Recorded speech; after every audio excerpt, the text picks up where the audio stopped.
KBR 산업경쟁정책연구소 김영재 박사님께서 발표해 주시겠습니다. 예. 1987년에 도입된 출자총액 제한제도만큼 지난 한 25년간 우리 사회에서 가장 이념적 논쟁을 불러일으키는 단일 정책 수단도 없을 것 같습니다. 지속적으로. 그리고 또 상당한 경우 그 논쟁이 이데올로기에 입각한 논쟁으로 흐르고 그러면서 실제 데이터에 근거하고 그다음에 거기에서 다시 피드백을 받는 그런 것들이 이제 상당 부분 제약되는 것이 사실이고요. 어쨌든 그런 역사를 가진 출자총액 제한제도가 외환위기 직후에 한번 폐지된 적이 있었고 또 다시 부활했고요. 부활하는 과정에서도 거의 1년 이상이 우리 사회 전체가 찬반 양 진영으로 나눠서 엄청난 사회적 비용을 치웠습니다. 그게 2000년부터 2001년까지. 그리고 지금 정부 초기에 다시 이제 출자총액 제한제도가 폐지되었고요. 자, 그러면 이제 우리가 이 시점에서 다시 어떻게 이제 우리 입장을 정할 것인가 생각해봐야 되는데, 우선 지금 많은 분들이 지적하는 것이 출자총액 제한제도가 폐지된 2008년부터 지금까지의 3-4년 기간 동안 이제 어떤 현상이 일어나는가에 대해서 많은 분들이 이제 지적을 하고 있습니다. 실제로 몇 가지 연구들이 있고요. 제가 그 중에 하나인 경제개혁연구소의 이제 최근 데이터를 종합적으로 들여다본 연구를 간단히만 언급하면 그러니까 2008년 출총제 폐지를 전후로 해서 출총제 과거에 적용을 받던 기업 집단은 연평균 실질 자산 증가율이 이제 15점 거의 약 16%로 점프를 하고, 반면에 이제 그 이전부터 출총제 적용을 받지 않던 출총제 비적용 집단은 여전히 한 반 정도 7%의 증가율, 여기서 이제 차이가 나타나고요. 그 다음에 계열사 숫자, 박사님 교수님하고 이제 지금 앞에서 다 지적을 하셨지만 출총제가 폐지된 이후에 그 이전에 출총제 적용 집단 경우에는 평균 계열사 숫자가 가령 2005년에 27.7개, 약 28개였는데 2001년 올해 평균은 거의 2배인 54개다. 이런 걸 보면은 과거에 적용 제외, 예외 인정 이런 무수한 이제 논란을 불러일으켰던 출총제가 그러한 논란에도 불구하고 어느 정도 팽창을 막는 대규모 기업 집단의 팽창을 막는 그런 효과는 있었다는 걸 이제 간접적으로 보여준다는 거고요. 근데 이제 물론 이 연구는 이런 것들을 체계적으로 그냥 소위 스타일라이즈 팩트로 정리하는 정도에서 이제 그치고, 그 다음으로 2008년 출총제 폐지 이후에 일어난 이런 통계적인 현상이 인과관계가 과연 출총제 폐지 때문에 그런 것인가, 아니면 우리가 지금 컨트롤해야 되는 다른 변수의 영향으로 인한 것인가에 대한 연구까지는 아직 가지 않았습니다. 그러니까 이거는 이제 앞으로 과제로 남아 있고요. 그 다음에 또 많은 분들이 이제 지적을 하고, 작년 정도부터 이제 지금 정부도 동반성장, 대중소기업 상세 협력 이런 이제 화두에서 나와 있듯이 지난 몇 년간 또 두드러진 현상은 대규모 기업 수출한 경우에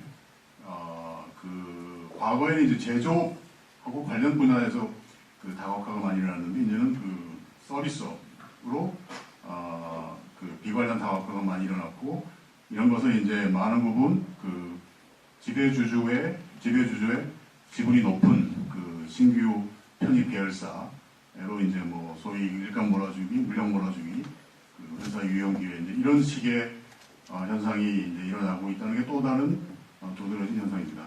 자, 그렇다면 물론 이제 이런 제가 간략하게 지난 몇 년간 일어난 우리 사회의 어떤 이제 통계적인 그런 유의한 변화를 말씀드렸는데, 이제 아직도 그런 분석에 더 여지는 많이 남아 있지만, 그러니까 이런 이제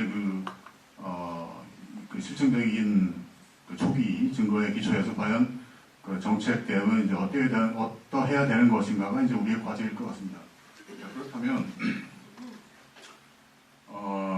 이제 과거에 1987년에 출자 총액 제한 제도가 이제 도입될 당시만 해도 그 1960년대부터 20여 년간 우리 경제 발전 전략이라고 하는 것이 그 대기업들이 이제 우리 경제를 앞에서 이끌고 그 수출 드라이브 정책으로 이제 그래서 우리 경제가 고속 성장을 이루었는데 이제 그런 거에 대한 이제 말하자면 그 카운터 베일링한 그런 정책으로 나온 것이 출자 총액 제도입니다. 제한 제도입니다.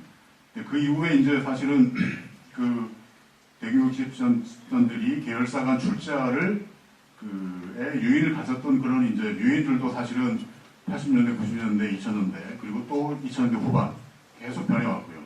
그러면서 이제 그런 것들을 그런 다양한 그런 이제 뭐 그 현상들을 과거의 출자 총액 제한 제도라는 한 틀로 그래서 이제 흔히들 출자 총액 제한 제도의 목적이 하나가 아니라 이제 다수가 등장하는 거죠. 자, 그러면 지금 시점에서 어떻게 과연 출자 총액 제한 제도의 제도입이 검토되는 시점에서 우리 지금 우리 전체 경제의 그 문제는 어떤 것이고, 그럼 그 문제가 어떤 것인데, 그것에 대해서 대응할 수 있는 정책 수단들은 어떤 것인가, 이제 이런 큰 틀에서 봐야 된다는 것이 이제 제가 말씀드리고자 하는 포인트고요. 물론 여전히 이제 과거에 기본적으로 제 자료 이제 에 나와 있듯이 효과적이고 생산적인 이제 재벌 기술 시스템을 모색할 필요성이 있다는 것이고, 기본적으로 혁신과 효율에 기반을 둔 재벌의 성장 에너지는 분출하도록 장려를 하되 인위적 수단에 의한 경제력의 형성, 유지, 강화를 이제 방지할 수 있도록 제도를 설계해야 된다는 것이 이제 출발점이 되어야 될 것 같습니다. 자, 그러면 사회적 비용을 초래하는 구조적인 특정 구조가 어떤 것인가를 먼저 저희들이 정확하게 아이덴티파이 해야 되고, 그에 대해서 그것에 효과적으로 대응할 수 있는 정책 수단이 무엇인가를 이제 찾아야 되고, 이제 그런 것들인데, 과연 출자 총액 제한 제도가 이제 이 시점에서 어느 정도 효과적으로 이제 문제가 뭐 여러 가지 있는 것에 대해서 시간 제약 때문에 이제 설명을 하고요. 자, 그러면 우리에게 지금 1987년 당시나 뭐 외환위기 직후나 그때와 달리 지금 우리에게 과연 동원 가능한 이제 정책 수단들을 한번 제가 쭉 재벌 대규모 기업 집단의 어떤 사회적 비용에 대한 대응 정책 수단으로 그동안 많은 이제 진전이 이루어진 그런 것들을 제가 쭉 한번 열거를 해보겠습니다.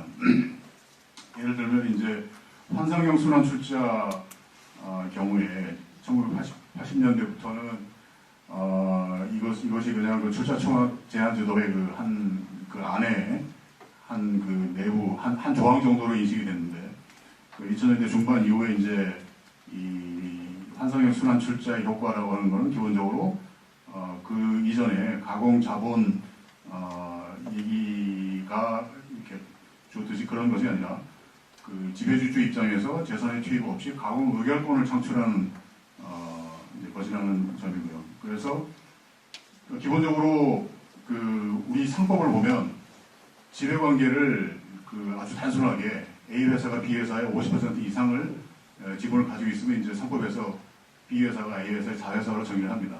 그런 경우에 우리 상법만이 아니라 전 세계의 커머셜 코드나 그런 컴퍼니 로우는 그런 경우에 순환 출자를 금지하고 있습니다. 그래서 저희가 기본적인 포인트는 이 순환 출자라고 하는 것은 뭐 경제력 집중 업체에 효과적으로 동원될 수도 있지만 기본적으로 이 회사 제도, 그러니까 주식회사 제도의 건전성을 담보하는 기본 정책이다, 기본 톡이다라는 것이고요. 자, 그렇다면 기본적으로 이거는 주식회사 제도의 건전성을 감독하고 유지하는 차원에서 상법에 규정되어 있는 어떤 기본 아주 단순한 규정을 결국 이제 문제는 지배 종속 관계를 보다 현실적으로 반영하는 문제인데, A 회사가 B 회사의 50% 이상을 보유하고 있지 않더라도 실질적으로 그 지배 종속법이 있기 때문에 그러한 현상을 반영할 수 있도록 뭐 제가 이제 제 발표 자료에 쭉 그 안을 적었고요. 이 부분은 사실 그 지난 정부 참여 정부 때 상당한 논의가 있고 뭐 그런 것에 이제 제가 어떤 수요 때문에 그 제가 이런 실제로 바로 그냥 입법화 될 수 있는 그런 그 법조문까지 뒤에 부록으로 담은 보고서가 나와 있습니다. 이렇게 생각하고요. 그 다음에 그 이제 과연 또 이 대규모 집 제가 시간이 얼마 남았습니까? 네, 2분 2분 남았어요. 그 다음에 이제 그 제 자료 뒤에 보시면 경쟁 당국의 독과점 행위 규율 시스템을 정비 강화하는 것도 결국은 이 대규모 기업 집단의 어떤 사회적 비용을 줄여줄 수 있는 그런 정책 수단이라는 거고요. 그래서 뭐 거기 보면 제가 두 가지를 지적을 했는데 그 독점화 또는 독점화 기도에 대한 이제 그 입법, 그 다음에 독과점 사업자에 대한 행태, 통상적인 그 경쟁 당국의 행태 규제들에 더해서 구조 개선책, 스트럭처럴 레메디의 필요성. 그 다음에 그 제가 이제 거기 지적하고 있는 것이 최근에 아까 그 최근 몇 년간의 그 우리 사회에 두드러진 그 트렌드로 지적했던 그 신규로 그 지배주주의 지분이 많이 들어간 회사를 이제 편입을 하면서 일어나는 그 서비스업으로의 비과점 다각화, 그런 이제 그 회사기 유형 그 형태에 해당될 수 있는 이런 것에 대한 효과적인 수단으로 이제 그 내년 4월 15일부터 시행되는 회사의 사업비 유형 금지 제도 혹은 이사의 자기거래 승인 대상 확대, 이런 것들이 이제 효과적인 될 수 있을 것이고요.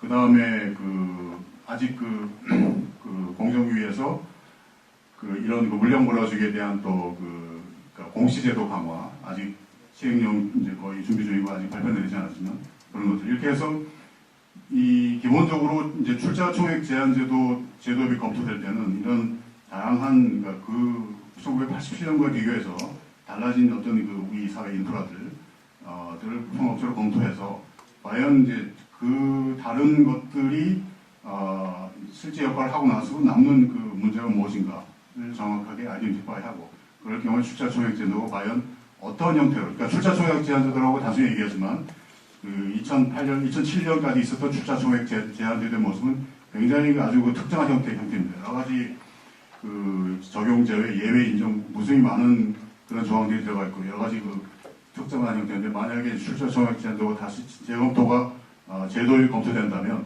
어떤 형태의 출자 총액 제한 제도가 우리 사회에 지금 필요할 것인가, 그런 것들도 같이 종합적으로